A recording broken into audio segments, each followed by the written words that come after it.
Hi, I'm Stuart. Welcome to my channel, or welcome back. Thanks for viewing my video. I decided I'm going to try doing some individual book reviews.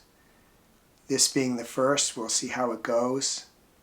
In this video, I'm going to give my review for Brave New World by Aldous Huxley.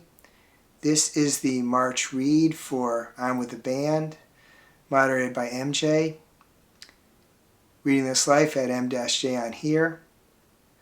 Early in this book, there is a tour being given of a facility. And we quickly realize what's happening is that people from the age of infants are being chemically, physically, and mentally conditioned to become certain types of citizens, so they can do certain jobs, so they fit in they have certain intelligence.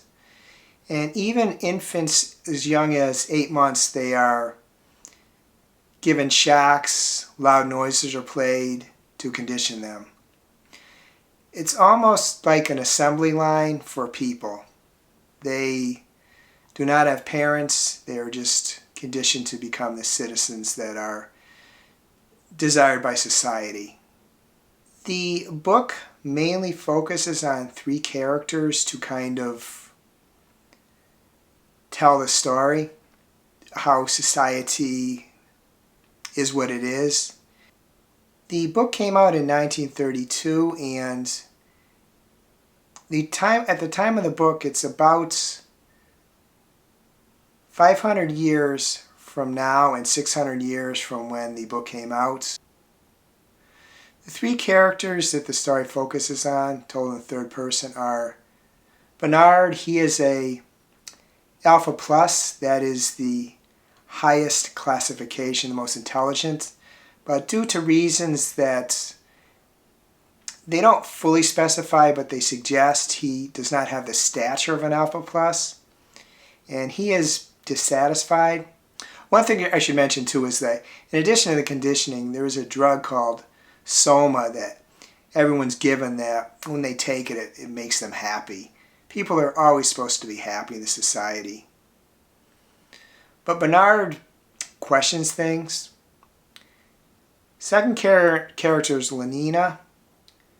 She is a woman who has a relationship with Bernard. There are no really permanent relationships there. Everyone is supposed to belong to everyone. Bernard and Lenina decide to go to it's an Indian reservation.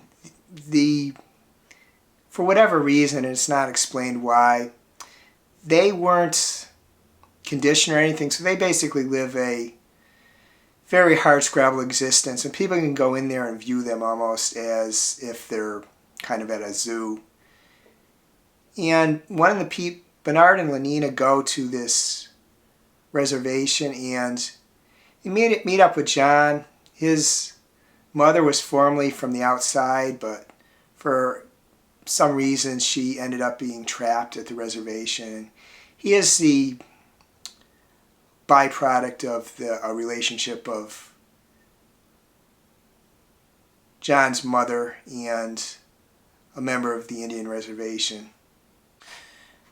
Through these 3 characters, the story is told. It goes from there.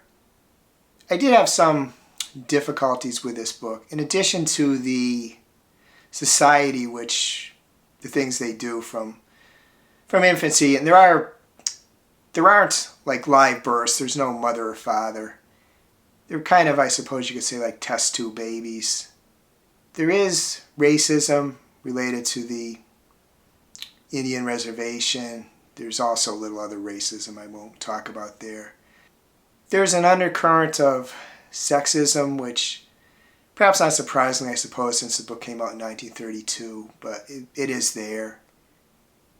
What I found most difficult was that 2 of the 3 main characters I didn't like. I would, like them, and then they do something and I just didn't like them.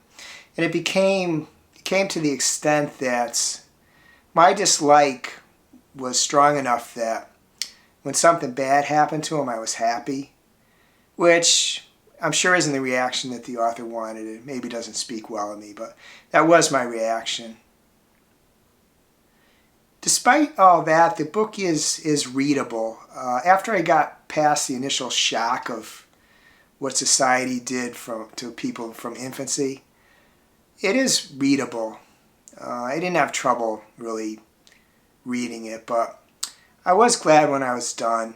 And I do want to say, because when I say things like I see racism and sexism in a 1932 book, people might justifiably say, well, yeah, that's a product of the times. And although I recognize that, I'm not reading it in 1932, I'm reading it in 2025, and I'm not going to try to convince myself I should feel a different way than I do. That's just the way I feel, and that's how I'm going to react to the book. The world building is impressive, it's creative. You could quibble with technology because obviously in 1932, in 2025, there's technology more advanced than it was talked about in the book. And I'm not sure about the validity of that kind of conditioning, whether it's truly possible or not. I think the 1930s was maybe a time of when eugenics was popular, and that may have played a role in the decision of the author to build this world. I guess normally I kind of recommend this book to certain people and who would like it. And I guess I'd recommend it if you want to read a book with a kind of, I suppose, a cautionary tale, but very impressive world building. Well, I should say too, there was some abuse. A man abused a couple of women. There was that too. So I would say there's a lot of positives about this book, but just take into account the things I said. If those things disturb you, you might not want to read it. I rated the book 3 stars, which for me is my lowest level, which a book is an okay read for me. I hope you're having a wonderful reading week. I hope you're having a wonderful week in general. If you enjoy this book, please give it a like, please subscribe, please hit the bell, get notified when I upload future videos.